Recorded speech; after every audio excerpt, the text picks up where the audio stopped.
Assalamualaikum warahmatullahi wabarakatuh. Hari ini Ustazah Ju nak ajar Keluargaku Sayang Unit 2 Adab dalam buku teks Pendidikan Islam tahun 1. Kawan-kawan tahu tak? In English kita sebut apa keluarga? Keluarga kita sebut family. Okey, pandai. Jadi hari ini Ustazah Ju berharap agar kamu semua dapat berjaya menghuraikan adab-adab terhadap keluarga dengan betul. Keluarga ialah orang yang mempunyai pertalian persaudaraan dengan kita. Contoh ahli keluarga kita adalah ibu, ayah, atuk, nenek, abang, kakak dan adik. Sebagaimana dalil Al-Quran yang berbunyi, Bismillahirrahmanirrahim. Fala takul lahuma uffin wala tanharhuma wa qul lahuma qawlan karima. Okey, apa maksudnya? Maksudnya, dan janganlah kamu berkata kepada mereka, iaitu ibu bapa, dan janganlah kamu menengking mereka, tetapi katakanlah kepada mereka perkataan yang mulia. Okey, berdasarkan dalil tersebut menjelaskan bahawa kita sebagai anak perlu wajib mentaati ibu bapa. Dan perkataan kita anggap dia biasa, tetapi sebenarnya adalah haram, tak boleh di sisi agama Islam. Okey, baiklah, Ustazah Ju nak buat kelainan sikit pada kali ini. Ustazah Ju akan sediakan gambar. Ustazah Ju minta anda, anak-anak murid semua, sila kena pasti gambar adab-adab terhadap keluarga yang betul. Okey, ini aktiviti kumpulan, okey? Boleh? Ataupun kamu juga boleh berbincang di antara satu sama lain. Okey, baiklah, jom kita kena pasti adab-adab terhadap keluarga. Okey, jom perhatikan gambar-gambar yang Ustazah Ju sediakan. Adab yang pertama ialah ucapkanlah salam apabila bertemu. Apabila bertemu dengan ahli keluarga sama ada nenek, atuk ataupun ayah dan ibu bapa, kita hendaklah memberi salam. Macam mana nak ucapkan salam? Ikut sama-sama. Assalamualaikum. Assalamualaikum. Boleh? Cuba tengok gambar yang kedua. Yang kedua ini ialah adab saling menziarahi, iaitu kita berkunjung atau melawat ahli keluarga kita. Contoh gambar pertama ialah atuknya sedang sakit, maka sebagai anak dan juga sebagai cucu, kita hendaklah menziarahi atau melawat atuk kita, iaitu bertanya khabar. Yang kedua, cuba tengok gambar kedua. Gambar kedua ialah dia menziarahi ahli keluarganya. Hubungan menziarahi dapat mengeratkan silaturahim antara satu sama lain. Adab yang ketiga ialah saling hormat menghormati. Kawan-kawan tahu tak apa itu hormat menghormati? Hormat menghormati ialah kita memberi layanan yang sopan kepada ahli keluarga kita, terutamanya kepada ibu bapa kita. Sebagai anak, kita wajib hormat menghormati ibu bapa dan juga ahli keluarga. Bagaimana cara kita untuk menghormati ibu bapa? Yang pertama ialah kita hendaklah mendengar nasihat ibu bapa. Ibu bapa kita sentiasa memberi nasihat supaya kita dapat menjadi anak yang baik, anak yang rajin dan berjaya di dunia dan di akhirat. Apabila ibu bapa memberi nasihat, kita hendaklah mendengar dan mentaati perintah mereka selagi tidak bercanggah dengan ajaran agama Islam.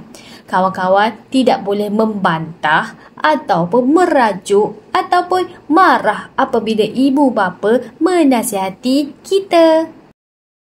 Salah satu cara untuk kita menunjukkan rasa hormat kita kepada ibu bapa dan ahli keluarga kita ialah dengan memberikan bantuan pertolongan. Walaupun kita masih kecil, dengan pertolongan yang diberikan boleh membuatkan mereka berasa bangga dan juga happy. Bagaimana cara kita nak membantu ibu bapa? Senang je. Kita buatlah yang mudah-mudah seperti mengemas mainan, mengangkut barang, membantu ibu bapa di dapur ataupun mengemas meja makan apabila selesai makan. Senang kan nak jadi anak yang soleh-soleha? Betul tak? Yang ketiga ialah bagaimana cara kita menunjukkan rasa hormat kepada ibu bapa ialah dengan tunduk hormat apabila lalu di depan mereka. Kawan-kawan hendaklah tunduk sedikit dan lalu dengan perlahan-lahan apabila berlalu di hadapan ibu bapa. Boleh tak kawan-kawan?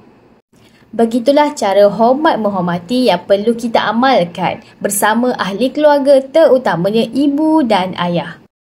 Kata sayang, macam mana nak menunjukkan kasih sayang kita? Yang pertama, kita boleh bantu ibu bapa seperti bantu di dapur, bantu sapu sampah, bantu pujuk adik, bukannya mengusik adik. Jangan buat macam ni tau, tak nak usik adik. Faham? Kita hendaklah sentiasa menunjukkan kasih sayang. Ingat, orang yang berkasih sayang ni, dia akan rasa happy, gembira dan dapat dekat antara satu sama lain. Adab yang kelima ialah menggunakan bahasa yang sopan. Macam mana tu? Senang je, kita gunakan perkataan yang baik apabila bercakap dengan ahli keluarga kita. Gunakan nada yang rendah, bercakap dengan tutur kata yang baik. Contohnya, ibu boleh tak tolong saya kemaskan buku? Ayah, terima kasih ayah. Gunakan bahasa yang baik dan panggil panggilan yang baik. Contohnya, kakak, abang. Jangan bahasakan aku. Bahasakan diri kita sebagai nama panggilan kita di rumah. Contohnya, adik, ucu dan sebagainya. Apabila kita menggunakan bahasa yang sopan, ia dapat menunjukkan bahawa kita ni anak yang baik, anak yang mengamalkan adab terhadap keluarga. Ingat adik-adik, gunakan bahasa yang sopan. Tapi sayang, ada yang Ustaz Raju perhatikan. Anak-anak zaman sekarang mudah mengamuk, mudah marah, mudah melenting, terutamanya apabila dia tak dapat handphone, apabila dia tak dapat gadget. Betul ke perangai macam ni? Salah kan? Jadi, jangan buat kerana anak yang derhaka sentiasa. Anak yang derhaka, ciri-cirinya ialah bercakap kasar. Jangan amalkan dan jangan buat. Faham? Yang keenam, adab terhadap keluarga ialah dahulukan ahli keluarga yang lebih tua. Contohnya, ketika makan, kita boleh tunggu giliran. Dahulukan, bagi dahulu ibu bapa kita yang lebih tua untuk mengambil makanan terlebih dahulu. Ini membuktikan bahawa kita menunjukkan rasa hormat kepada ibu dan bapa. Kesimpulannya, jom kita perhatikan ada berapa adab terhadap keluarga yang perlu kita amalkan. Pandai, ada 6 adab. Yang pertama ialah memberi salam. Yang kedua ialah ziarah keluarga. Yang ketiga, hormati ahli keluarga, iaitu hormat orang tua dengan nasihat. Yang keempat, saling menyayangi. Yang kelima, gunakan bahasa yang sopan. Dan yang keenam, dahulukan orang yang lebih tua. Jom amalkan adab-adab terhadap keluarga supaya rumah tangga kita, supaya hubungan keluarga kita semakin bahagia. Kita jumpa lagi. Sekian. Assalamualaikum.